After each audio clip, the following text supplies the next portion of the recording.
Muy buenos días, muy buenas tardes y muy buenas noches. Bienvenidos a otro programa de Pura Virtud, Cine y Literatura. Aquí seguimos hablando de cine trascendente o trascendental, completando esa serie de 3 sesiones que cerramos hoy. Hoy para ustedes, porque yo me las he hecho las 3 del tirón, así estoy. Así que ruego que los fallos habituales de memoria, de precisión con los términos, etcétera, me los excusen en base a eso. Bueno, hoy hablamos de David Lynch. Ya dijimos en el primer y en el segundo, la primera y la segunda sesión, que no pretendíamos definir, cerrar, dogmatizar, eh, siquiera trazar una línea histórica del concepto de cine trascendental. Sencillamente queremos hablar sobre 3 formas de acercamiento a ese tipo de cine. Paul Schrader en la primera sesión, la segunda Andrei Tarkovsky y en esta David Lynch. Y en esta ocasión, a diferencia de las 2 anteriores, no nos vamos a valer de un texto escrito por el propio autor de la obra filmográfica a tratar, sino que vamos a hablar de uno de los libros que a mí más me han entusiasmado y que por lo tanto solo puedo recomendar de cine leídos en los últimos tiempos, que es 3 ensayos sobre Twin Peaks. Bueno, ahora sí, disculpen mi francés que será terrible, perdón, pero Pacom Thielement, el autor, se deletrea Thielement. Es un filósofo francés especializado en la crítica cultural en el ámbito del cine y su libro me ha entusiasmado. Porque es una historia de la televisión, porque es una historia fascinante de Occidente, porque está todo. Es un libro que lo tiene todo, un libro de teoría donde está todo. No vamos a profundizar en el libro, no es una reseña del libro, lo que hacemos aquí es centrarnos en ciertos aspectos que resalta el libro de David Lynch, completarlo con ciertas cuestiones personales, todo ello enfocado a revelar algo nuevo sobre a iluminar un poquito esa noción de cine trascendente, aproximándonos de paso al cine de alguien tan personal y fascinante como Lynch. Sí que quiero decir, antes de arrancarnos, que el gran descubrimiento que aquí vamos a usar de este impresionante libro publicado en España por Alfa Decay, ya digo, 3 ensayos sobre Twin Peaks, tiene, está en consonancia con una concepción del cine, que es una concepción hermética, una concepción esotérica, con ese, una concepción gnóstica del cine. De eso estamos hablando aquí. Más libros que la tengan. Bien, pues curiosamente, todo lo que yo conocía anterior de interés eran novelas. Parpadeo, de Theodor Roszak, ya saben que es uno de mis libros fetiche cuando se trata de hablar de cine. Ceroville, de Steve Erickson, otra absoluta obra maestra. En el terreno más del terror, Experimental Film, de Gemma Files, otra gran novela. Y en último término, también de una autora, Última Sesión, Marisa Pessel. Estos son los 4 libros de cine hermético que muestran un cine hermético, un cine gnóstico, un cine esotérico, curiosamente novelas, no ensayos. El que sí es un ensayo es este libro del que estamos hablando aquí, que es una verdadera barbaridad de libro, de verdad, no me canso de recomendarlo, es excepcional. Me tiene entusiasmado porque, entre otras cosas, es junto con Ángel Fareta el único escritor de cine al que yo he leído, o por lo menos recuerdo haber leído, mencionar a Julio Sébola y a René Guénon. Ya por eso nos tiene ganados a los seguidores de este canal, ¿verdad? 2 auténticas debilidades nuestras, introducidas para hablar de cine, como hace Ángel Fareta, ¿no? Extraordinario. Esa visión gnóstica del cine, y esto ya nos mete de lleno en el tema, echa por tierra lo que David Lynch dice machaconamente en las entrevistas, ¿no? No, mis películas no significan nada, no, la vida no significa nada, ¿qué esperan? ¿Qué esperan? ¿Qué quieren? Bien, bueno, esos son butades públicas que se permite el artista porque sabe bien que su obra se explica por sí misma. Y si no, pues es que no es una obra de interés. Y la de Lynch, desde luego, lo es, más allá de filias y fobias personales. Entonces, es interesante este libro, ya no solo por las 1000 cosas que comenta y que yo lamentablemente no puedo reproducir aquí por cuestión de tiempo, pero sí que es interesante que plantee Twin Peaks como el punto intermedio en la carrera de David Lynch. Una serie extraordinaria, algunas de mis mejores horas delante de una pantalla viendo una serie se han producido viendo Twin Peaks, es maravillosa, sobre todo las 2 primeras temporadas, la tercera no digo que no lo sea, pero a mí me genera un mayor rechazo, de hecho confieso no haber terminado de verla, la tercera temporada, Las dos primeras sí, y fascinado con ellas, incluido con las partes más flojas cuando ya todo se vino abajo a final de la segunda temporada y ordenaron a Mark Frost y a David Lynch, que son los dos encargados de la serie, que cerraran todo, que fueran cerrando la serie, que no iba a haber más. Entonces, claro, la importancia de Twin Peaks, que analiza muy bien en este libro su autor, a mí me resulta interesante porque me sirve para trazar un paralelismo con David Cronenberg. David Cronenberg es un autor que yo siempre relaciono con Lynch, porque creo que son dos artistas conceptuales trabajando con el cine. En el caso de Cronenberg es un artista mucho más racional, mucho más filosófico. Ahí está entre sus influencias Jean Baudrillard, está William Burroughs, está J.G. Ballard y sobre todo pues tiene un discurso conceptual, valga la redundancia, acerca de la sociedad del espectáculo, de los nuevos medios, de la televisión, ¿no? McLuhan, por ejemplo, habría que introducir también, de la carne, no en vano es el creador del término nueva carne, ¿no? En esa película emblemática donde todo esto confluye, que es Videodromo, no obra maestra, ¿no? Muerte a Videodromo, viva la carne nueva, que decían en la película. Y a la adicción, ¿no? Mi película favorita de Cronenberg es Inseparables, con un excepcional Jeremy Irons haciendo de dos hermanos gemelos, y no deja de ser una película sobre la adicción, tema que está en Burroughs, que está en Ballard, etc. ¿no? Entonces, Cronenberg es un tipo que tiene un mundo personal muy cerrado, y que es un escritor, en definitiva. Yo me he leído la única novela que hay de Cronenberg en español y realmente se llama Consumidos. Es una novela muy buena, tiene todos los rasgos de una película de Cronenberg y es verdad que las películas de Cronenberg muchas veces están mejor escritas que dirigidas. El problema que también le pasa a otro autor que ya hemos mencionado en estos programas, que es Paul Schrader. A veces hay películas de Paul Schrader que están mejor escritas que dirigidas. O a Woody Allen, por ir a un extremo totalmente distinto de los dos. Entonces, esta era una idea más que nada porque, igual que en David Lynch hay un momento de antes y después en su cine, que es Twin Peaks, después llega una etapa más oscura, más rompedora a nivel de narrativa habitual, etcétera, etcétera. En Cronenberg ocurre algo parecido, tiene su primera estética, que sobre todo adquiere forma con la nueva carne y ese ciclo de películas dedicadas a la nueva carne, y después da un giro. El cine último de Cronenberg se convierte en otra cosa, ¿no? En películas como Cosmópolis, etcétera, donde adapta una novela de otro autor muy influyente para él, que es Don DeLillo, que también trabaja de manera muy filosófica y conceptual en sus novelas. Cronenberg pues se mete más en ese tipo de estética más sobria, hasta, curiosamente, la última película estrenada hasta la fecha, que es Crímenes del Futuro, una película interesantísima, que es una de las mejores películas que han estrenado últimamente y es una vuelta a su nueva carne, ¿no? A su estética tradicional. David Lynch no ha hecho esa vuelta a la estética tradicional suya. No ha roto tampoco de manera tan brutal con ella como Cronenberg, pero no ha vuelto y no tiene pinta de que vaya a volver. Tiene pinta de que Inland Empire va a ser su última película y la tercera temporada de Twin Peaks, si no me equivoco, será lo último que veamos de él cronológicamente en pantalla, ¿no? Y no deja de ser interesante también entender por qué se produce esto. Lynch no está menos trabajado que Cronenberg, lo único es que no es tan racional, es otro tipo de trabajo que también es muy conceptual, ¿no? Lynch bebe de Stanley Kubrick, esto hay que decirlo ya. Lynch bebe de Roman Polanski, también hay que decirlo. Una de sus películas favoritas es Chinatown.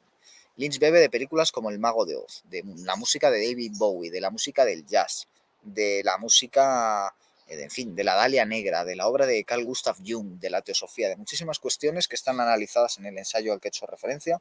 3 ensayos sobre Twin Peaks se llama, los que no vamos a profundizar. Pero tiene un mundo interior que diríamos, parafraseando a Tarkovsky, es un artista con un mundo interior muy trabajado que sabe trasladar muy bien a sus espectadores, ¿no?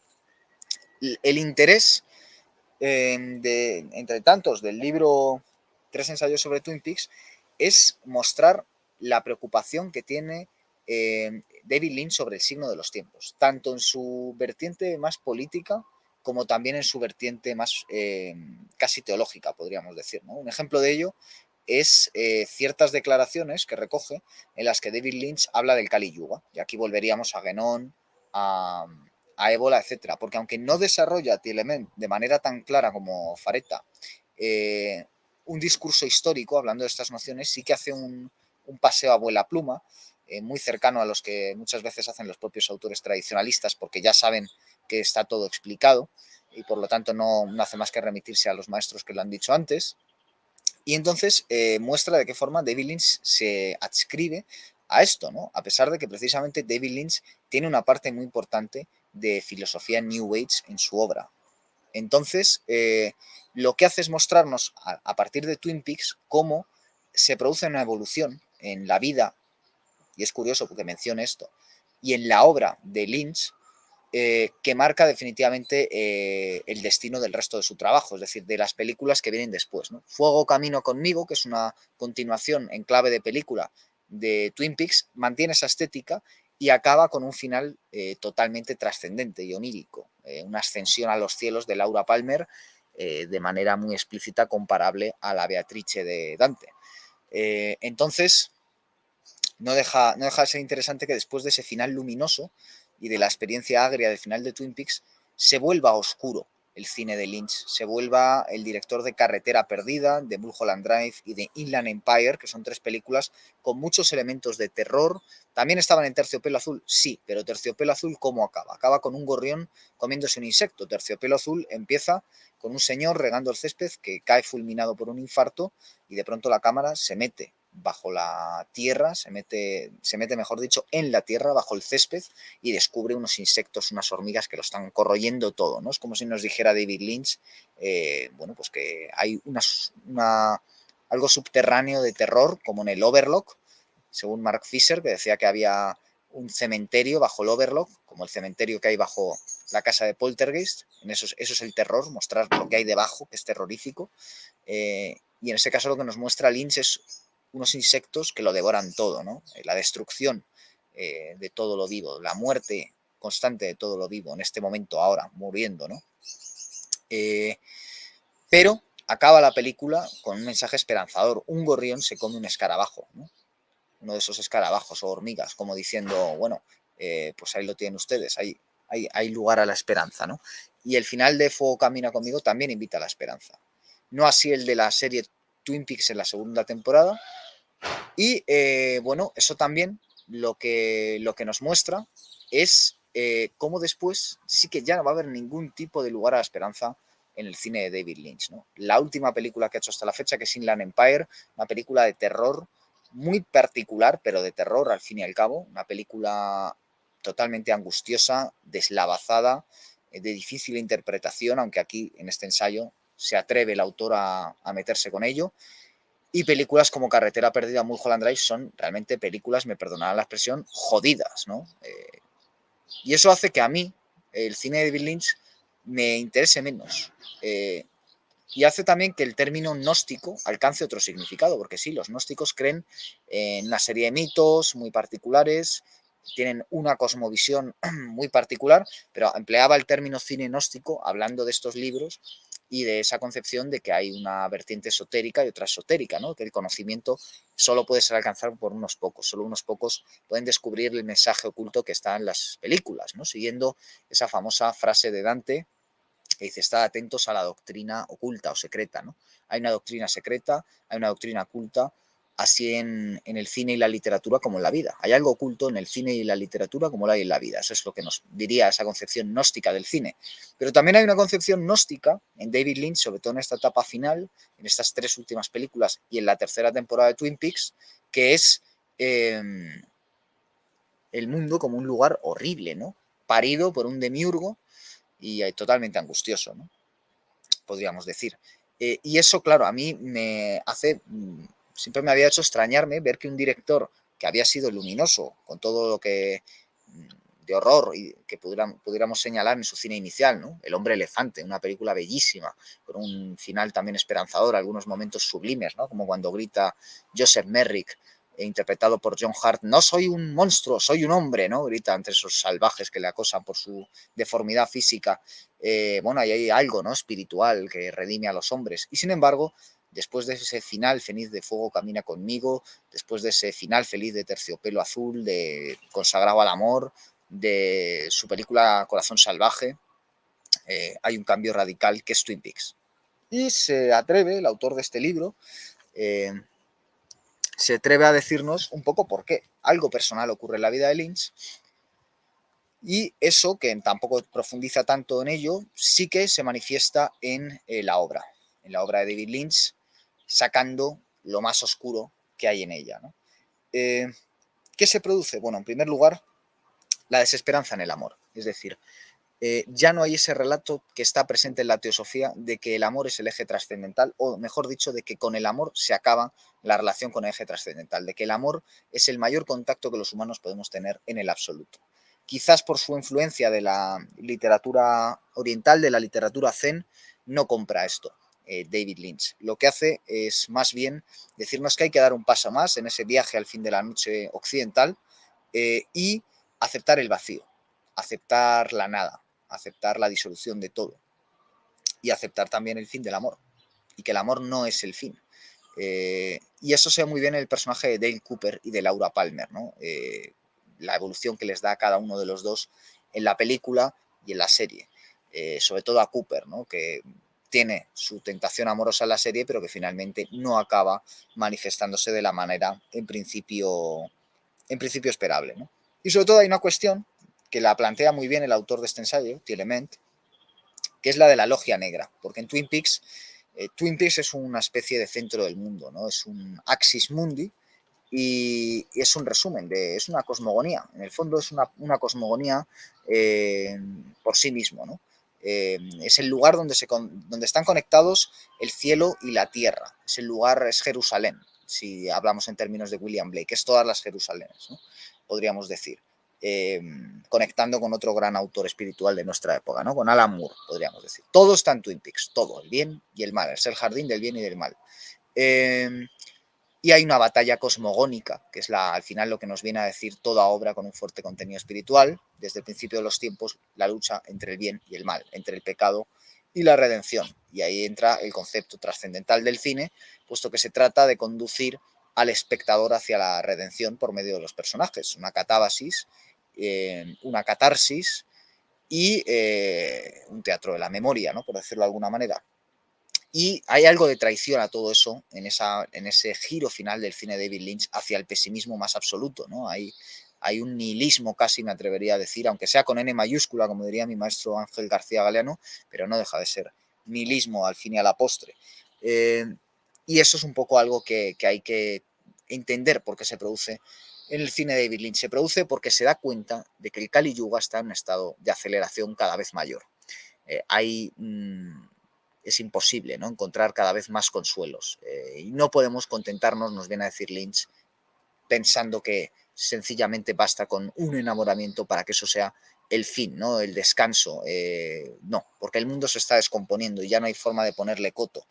Muy interesante lo que dice Tielement sobre cómo los conflictos que en principio empiezan a ser locales, en Twin Peaks incluso, aunque sea el centro del mundo, Twin Peaks, aunque sea la ciudad prometida, Twin Peaks, o el pueblo prometido, es un lugar físico que tiene su rastro de Edén. La gente quería irse a vivir a Twin Peaks, y aunque esté poblado por el horror, aunque tenga una logia negra, en la que, por cierto, acabará Dale Cooper, el agente Cooper, encerrado, y dice Tielement, y David Lynch también acabará encerrado, y lo que saldrá es un doppelganger de David Lynch, como sale un doppelganger del agente Cooper, y seguirá haciendo películas, pero carecerán de luz, porque el propio Lynch ha quedado atrapado en ese espacio pesadillesco e infernal.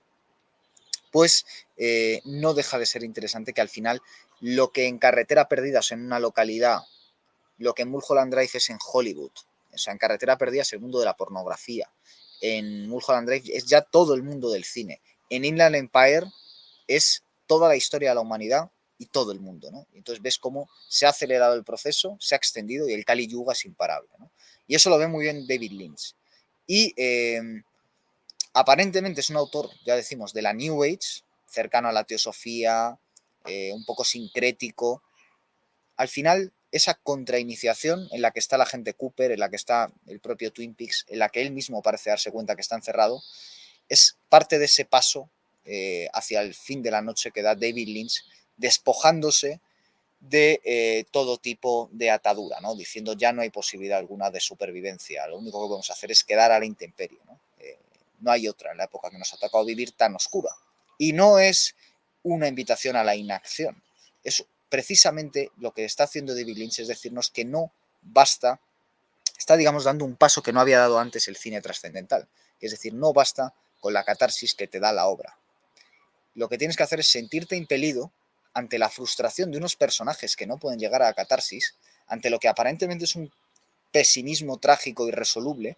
Lo que debes darte cuenta es que los personajes no van a hacer por ti lo que tú no puedes hacer por ti mismo. Entonces, lo que debes ver en el fracaso de los personajes es la opción para que tú no fracases en tu vida. Es una invitación a la acción, por decirlo de alguna forma, a la acción de cambiar el mundo, de cambiarte a ti mismo, de cambiar a tus seres queridos, ¿no? Ese es el mensaje iniciático final que en términos herméticos, gnósticos, está trasladando David Lynch, según la interpretación de este ensayo, en su obra. Y a mí me parece que, aunque pueda que no sea así, es una interpretación de lo más interesante, ¿no? Habría que sumarle más capas, ¿no? Eh, ya decimos, el tema de la New Age sobre todo. Mark Frost, que es el segundo responsable, junto con David Lynch, es el segundo al mando de Twin Peaks, siempre ha dicho que la parte de la teosofía es suya y que él notaba en David Lynch un cacao mental, por decirlo en plata, ¿no? Una confusión, un secretismo, una falsa espiritualidad peligrosa, muy propia de la New Age que tanto influyó en aquellos años, ¿no? Y no en vano David Lynch ha tenido un gurú que también espiritual, que también han tenido los Beatles, y ahora se dedica a escribir libros casi de autoayuda, ¿no? Atrapa un pez dorado y todo eso. Por más que tenga filosofía zen, en fin, es un libro que recomienda Rosalía, con eso ya lo decimos todo, ¿no? ¿Hasta qué punto eso puede ser iniciático? Pues no parece muy iniciático, ¿no? Y luego en entrevista, pues y saludando a Pedro Almodóvar y diciendo que sí, que no, que su arte no significa nada, que la vida no tiene sentido, o sea, pareciendo un nihilista total. Y mucha gente se queda con esa interpretación. Ah, bueno, este hombre no hay que ver sus películas buscando un sentido. Bueno, error, error. Precisamente lo que hay que hacer es pelearse con las películas de David Lynch buscando lo hermético, ¿no?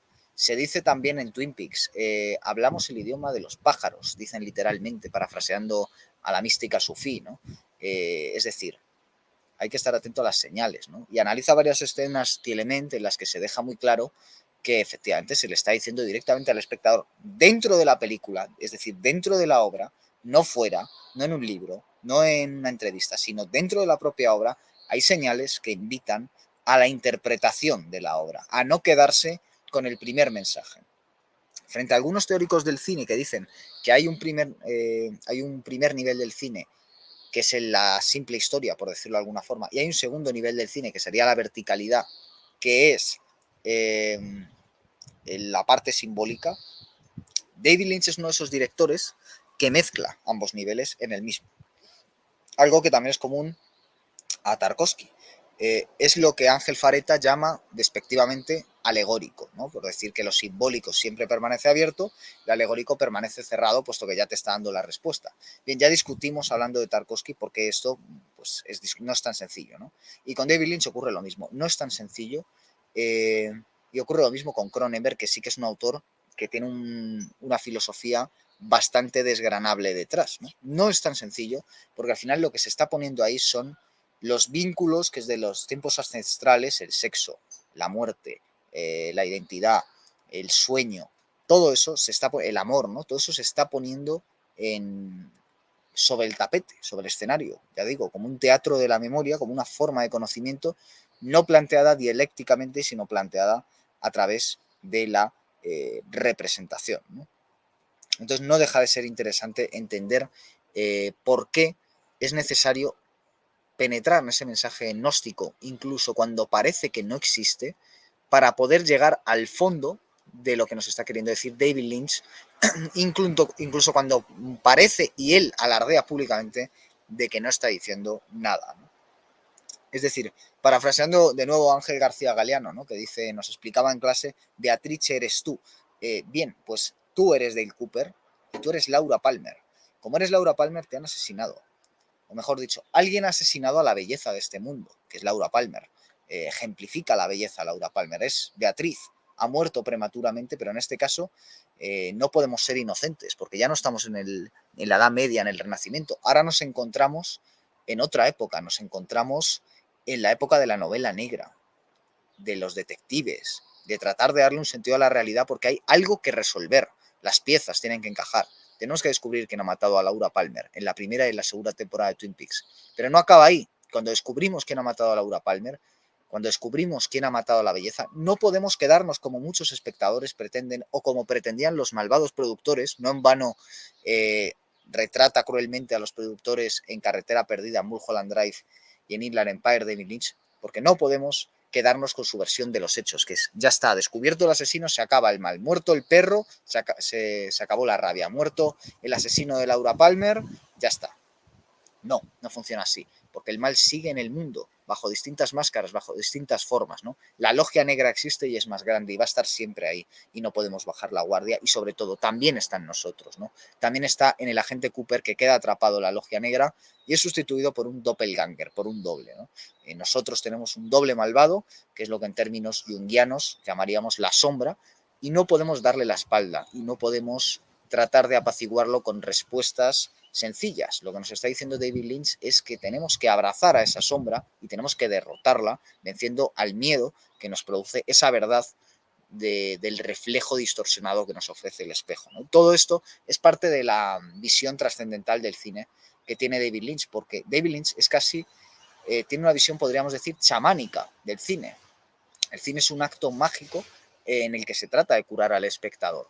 Y en esta sociedad estamos inevitablemente todos enfermos. O sea, en este tiempo nadie puede pensar que no esté enfermo, porque tenga una relación de pareja saludable, porque tenga un trabajo estable, porque cumpla con sus deberes y sea un buen ciudadano.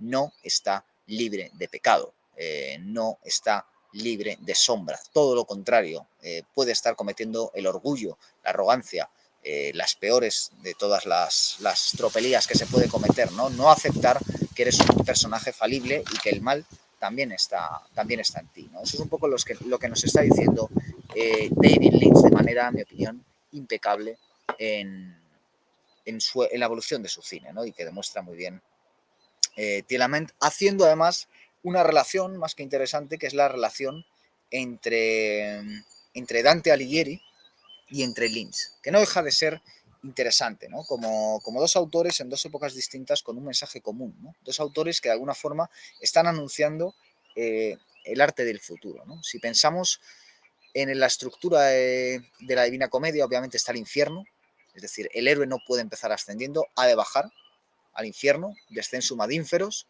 y va a hacer la catábasis para después que se produzca la anábasis, luego pasa el purgatorio, que es ese invento de Dante, que sí estaban los celtas y que sí estaban en otras culturas, pero que él introduce en el mundo católico, en el mundo cristiano, y en último término está el paraíso, obviamente es la ascensión. ¿Qué ocurre? Que David Lynch no encontramos paraíso alguno.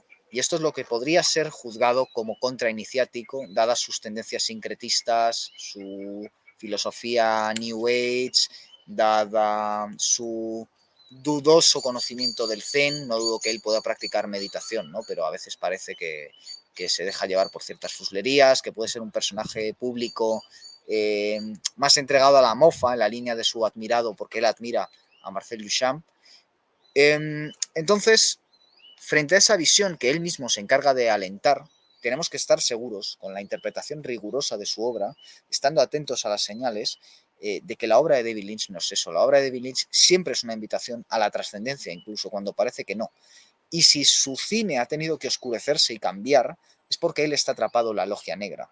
Y está francamente desilusionado después de que tuvieran que cortar Twin Peaks y mutilarla, o después de que la película Fuego Camina Conmigo fuera abucheada en Cannes, fuera machacada por las críticas y a día de hoy siga siendo vituperada por la mayoría del público, lo que tenemos que entender es la decepción de Lynch al ver que la forma artística que él estaba haciendo no daba resultado. Y por lo tanto, seguir imitándola no iba a conducir a nada bueno, que parece que es lo que muchos espectadores querían, o incluso, digo, queríamos, porque yo mismo he estado ahí y en cierta medida sigo estando ahí, ¿no? Es decir, qué falta absoluta de esperanza hay en el último Lynch, cuando él, su persona, no transmite esto en absoluto, ¿no? ¿Cómo conseguimos reconciliar estas dos vías? Bueno, pues entendiendo efectivamente que sí que hay una desesperanza en su experiencia personal con el cine y entendiendo que ese paraíso que ya no aparece en sus películas, ese paraíso que podemos atisbar al final de la película Fuego Conmigo y que nunca más vamos a volver a atisbar en todo su cine, todo lo contrario, lo único que vamos a ver es infierno, infierno, infierno, infierno, como infierno es el mundo del Kali Yuga en el que estamos arrojados, pues lo que tenemos que hacer es descubrir que el paraíso está dentro de nosotros y que si no conseguimos luchar por él, nadie va a traerlo, ¿no? Ninguna película va a traer el paraíso por más que pueda emocionarnos. Tenemos que ser nosotros los que en nuestro día a día hagamos el esfuerzo por ser, mejor dicho, por ser ese paraíso, ¿no? Twin Peaks ya no puede ser un lugar real al que escapemos, porque ya no hay escape en este mundo de Kali Yuga, ¿no? Esa es un poco la última y más desasosegante lección que nos invita a ser lo que yo humildemente llamo agente del caos, a ser ultranihilistas, a cabalgar el tigre, a estar emboscados, como lo quieran ustedes llamar, ¿no? Pero en cualquier caso, a no pararnos, a no detenernos en consuelos vanos e inútiles, en tradiciones religiosas, también nos viene a decir Lynch, convencionales, que ya no están, no tienen un mensaje adecuado a la época. En nuevas formas religiosas, como es el caso del sincretismo de la New Age, de las sectas, que ni mucho menos son la solución, sino en buena medida también la parte del problema. Todo eso está en la última etapa de cine en Lynch. Es un mensaje arriesgado, poco convencional, y que después de ver a nosotros en las dos primeras sesiones cómo funciona el cine de Schrader con su invitación a la redención, al amor, cómo funciona el cine de Tarkovsky proponiendo esculpir en el tiempo la verdad a través de la subjetividad interior del artista y la subjetividad interior del receptor, ¿no? Generando un interesantísimo diálogo inacabable, incluso aunque el autor esté muerto, incluso aunque la filmografía esté cronológicamente cerrada, siempre quedará abierta esa obra a nuevas interpretaciones, ¿no? Que diría Humberto Eco. Y en último término, tenemos a un David Lynch que lo que nos viene a decir es ir un paso más allá. Ya ni siquiera ese límite temporal esculpido por el director es suficiente, donde se mezcla el recuerdo y el sueño, ya ni siquiera eso es suficiente para la misión de transmitir una verdad intemporal, sino que nosotros debemos deducir esa verdad intemporal, como ocurre muchas veces en la obra del arte moderno, donde lo que ocurre en el lienzo, lo que vemos en el lienzo, es tan importante como el contexto. Hay que entender ese contexto de Kali Yuga, ese contexto verdaderamente siniestro de la edad de hierro, de la destrucción, de la aceleración, de la descomposición, para entender que ahora está exigiendo de nosotros la época una misión nueva y que si no la realizamos nosotros, no la va a realizar nadie, ¿no? Y que el realizar esa misión es verdaderamente entrar en contacto con lo trascendente. Con lo cual, si comenzábamos estas aproximaciones en las que no estamos tratando de dogmatizar, en las que no estamos tratando de cerrar, en las que no estamos tratando de ofrecer soluciones de manual ni de traer el ascua a la sardina de nuestra teoría, de nuestra religión, de nuestra ideología, sino que lo que estamos tratando es de hacer breves aproximaciones con diferentes autores, decía, si en el primer programa estábamos viendo con Paul Schrader esa visión mística, ese viaje personal, esa redención tan importantes, si en el segundo hemos visto Tarkovsky con una concepción tan particular del arte que lucha por hacer que el metraje sea capaz de fundir el lenguaje de los sueños con el recuerdo sin quedar museificado, ahora lo que nos está diciendo Lynch es que ya no vale con ninguna de esas dos vías, no vale con el que acuña el término, no vale tampoco con el que lo desarrolla de la forma quizás más plena, no, ahora lo que hay que hacer es buscar a través de lo que está en la pantalla lo que queda fuera de la pantalla. Como si aquello que no estuviera en el plano, en todas las películas de toda la historia, fuera tan importante como aquello que está en el plano, ¿no? Como si el artista tuviera que pensar tanto en lo que va a poner en el plano, en el encuadre, como aquello que va a dejar fuera, como aquello que va a encontrar fuera el espectador, ¿no? Y eso me parece realmente fascinante, porque hace que la dimensión del cine trascendental se convierta de pronto en un círculo. Es decir, ahora ya hemos formado un auténtico círculo, ¿no? No es una línea recta, hemos formado un círculo que empieza y acaba y se retroalimenta. No podemos decir que las respuestas de Paul Schrader y de Tarkovsky no confluyan con las de Lynch. Y no podemos decir que las angustias, las dudas y los interrogantes que abre Lynch no se encuentren presentes en el cine de Schrader y en el cine de Tarkovsky. No, lo que podemos decir es que todo ello forma parte de un mismo conglomerado, de una misma idea del cine que tiene distintas manifestaciones, pero que al final está expresando una única verdad centrada en un único arte. Y al final ¿Cuál es el mensaje? Pues es un mensaje intemporal, el mensaje intemporal dirigido a ti y a cada uno de los espectadores, ¿no? Que dice, Beatrice eres tú, como decía Ángel García Galeano, o que dice Laura Palmer eres tú, como podríamos decir ahora, parafraseando a Tillement o parafraseando a el propio Lynch, ¿no? ¿Y eso qué significa? Bueno, pues que el paraíso lo tienes que encontrar dentro de ti, que el eje vertical está en tu vida y lo tienes que encontrar tú, que tú eres el que tienes que estar atento a la doctrina escondida en la vida, en el cine, en la literatura, en todo lo que te habla constantemente por medio de sincronicidades en las que tu conciencia mental interior se conecta con el exterior del mundo, ¿no? Esa verdad interior de la que hablaba Tarkovsky no está aislada como los personajes en la habitación de Paul Schrader, no, sino que lo que hacen es, al salir, no se acaba saliendo de la habitación, sino que empieza un nuevo proceso más complejo.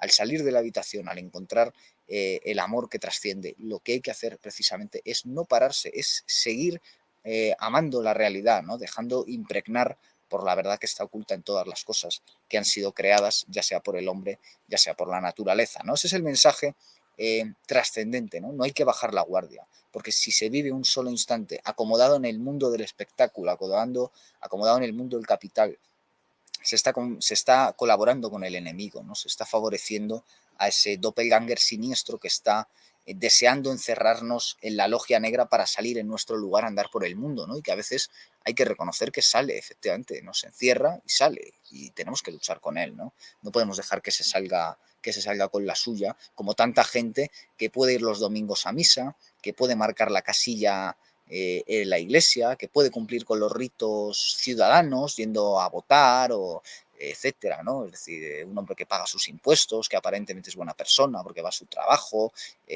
porque, bueno, es amigo de sus amigos, pero que en el fondo vive totalmente alejado de una concepción trascendente de la vida, que en el fondo vive totalmente de espaldas a la belleza, que le da igual la destrucción de la naturaleza, que le dan igual problemas que no le quitan el sueño y que sin embargo están ocurriendo durante su vida y que tendrán una consecuencia sobre el futuro. Dice Tielement, también hablando de Lynch, menciona una canción de Marvin Gaye, voy a ver si la encuentro, en la que habla de los niños. Habla de los niños y de un mundo sin niños. Aquí la tengo. Los niños de hoy van a sufrir realmente mañana, ¿no? Una canción incluida en el disco What's Going On de Marvin Gaye, ¿no? Es otra cosa fascinante del libro, que habla de Edgar Allan Poe, habla de Dante, habla de el Renacimiento, habla de Marsilio Ficino y de tantísimas otras cosas, y todo lo trae a colación de Lynch, habla de la Dalia Negra, habla de absolutamente todo, ¿no? Y menciona estos versos de la canción que voy a leer. Dice, solo quiero hacer una pregunta. ¿A quién le importa? Salvar al mundo de la desesperanza. Llegará un tiempo en que el mundo no cantará más. Las flores no crecerán. Las campanas no sonarán. ¿A quién le importa? ¿Quién va a intentar salvar un mundo destinado a morir? Cuando miro el mundo me llena de tristeza. Los niños de hoy van a sufrir mañana. ¡Qué vergüenza! ¡Qué manera de vivir! Todo el mundo es culpable. Vive la vida, pero deja vivir a todos. Vive por los niños, oh, por los niños. Mira, salvemos a los niños, salvemos a todos los niños, salvemos a los niños.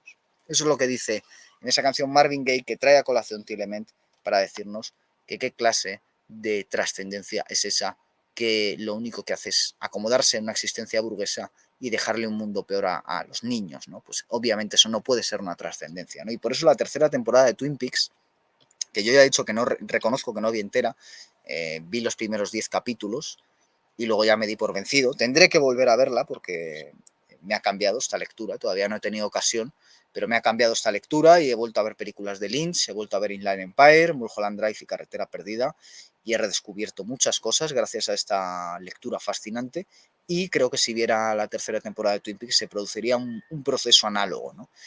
Entonces lo que hay que entender es efectivamente lo que estamos comentando, ¿no? Que esa aparente pérdida de esperanza es en realidad una aparente pérdida de esperanza en la forma convencional en la que la trascendencia se ha manifestado en el cine. Porque ahora, en estos tiempos que también recoge muy bien Tielement, en los que la televisión ha dado paso a Internet, en la que la pantalla grande se ha convertido en pantalla pequeña de televisor y finalmente en pantalla de teléfono, en el que las teleseries se han convertido simplemente en espectáculo vano, en las que la gente utiliza como utiliza los fármacos para abstraerse de la realidad o la droga para no estar en contacto con la realidad. No podemos decir que haya una trascendencia y no podemos plegarnos a los intereses de un Hollywood que, como el propio Lynch nos dice, es satánico. No hay más que ver Mulholland Drive o Carretera Perdida para ver las monstruosidades de las personas que manejan nuestro imaginario, ¿no? Entonces, para esa lucha por el imaginario hay que tener en cuenta que el espacio más inalienable de los hombres es el espacio donde se produce la trascendencia, que es el mundo interior. Y ese mundo interior nos pertenece. Y ese mundo interior se conecta con, con lo exterior y encuentra la verdad por medio de la belleza. Y por lo tanto tenemos que cultivarlo, ¿no? Es un poco lo que nos vendría a decir, en último término, dándole un giro más de tuerca, el cine trascendental por medio de la obra de David Lynch, ¿no? Y por muy desasosegante que parezca la tercera temporada de Twin Peaks, es porque realmente la realidad en la que está hecha esa serie es desasosegante. Y todo lo que fuera regresar al Twin Peaks original, que era lo que querían casi todos los espectadores y desde luego todos los que salieron frustrados de la experiencia de ver la serie, volver al Twin Peaks original hubiera sido algo horrible por parte de David Lynch. Hubiera sido caer en esa nostalgia que, como muy bien analizó Mark Fisher, nos tiene envenenada la mente. Esa nostalgia de estar haciendo películas ochenteras, reboots, secuelas, volver a los orígenes, etcétera, etcétera, ¿no? Para tenernos como niños, siempre las mismas fantasías, que además cada vez son peores de calidad, pero da igual, porque lo importante es recaudar una entrada más, lo importante es pasar un día más, olvidar un día más la realidad que nos rodea, ¿no? No ser conscientes o aparentemente no ser conscientes del mundo en el que estamos. A nadie con una verdadera espiritualidad eso le puede parecer mínimamente aceptable o decente, ¿no? Le tiene que parecer lo que es, una basura, ¿no? Y tiene que reaccionar como hay que reaccionar, violentamente. Por lo tanto, es normal que el cine de Lynch haya reaccionado violentamente y haya ido a una técnica rupturista y radical en busca de nuevas respuestas para un tiempo que las está exigiendo a gritos. Y si no es por ustedes que están contentos con su vida, es por los niños que no lo van a estar mañana. Porque si no les salvamos nosotros, si no nos salvamos nosotros, no los va a salvar nadie. Así pues, llegamos al fin de este recorrido de cine trascendental. Espero que les haya gustado. Ya decimos, no pretendemos sentar cátedra, ser dogmáticos, ser académicos, sencillamente hacer una reflexión en base a 3 directores, a 3 obras. Aquí concluye. Yo las he grabado del tirón, ustedes las han visto en semanas consecutivas. Espero que les haya gustado, espero que les haya suscitado interés. Y es tan importante lo que yo pueda decir frente a esta cámara, que es un monólogo, como lo que ustedes respondan, porque si ustedes no responden en los comentarios, esto no es un monólogo. Entonces, obviamente, como esto es solo un monólogo, perdón, no es un diálogo. Entonces, lo ideal es que esto sea un diálogo, lo ideal es crear cosas tangibles y no solo muñecos hablando en internet, sino crear acciones reales, discursos que cambian a la gente y que cambien a uno mientras hace el discurso y que cambie el discurso mientras se hace también y al mismo tiempo pues que puedan plantearse preguntas, dudas, discrepancias, lo que sea, porque eso es precisamente para lo que estamos aquí. Si no, aquí no estamos ganando dinero, aquí no estamos haciendo nada de todas esas cuestiones que conducen al éxito y a estas cosas que preocupan hoy en día tanto a las gentes, el éxito, el beneficio, el aplauso social. No buscamos nada de eso, buscamos sencilla y llanamente pues plantear preguntas, ¿no? A partir de asuntos interesantes. Plantear preguntas cuando tenemos delante a un entrevistado o plantear preguntas cuando tenemos delante a obras tan interesantes como esta. Una obra que habla de una obra. Y aquí estamos hablando de esa obra. Así que hasta pronto.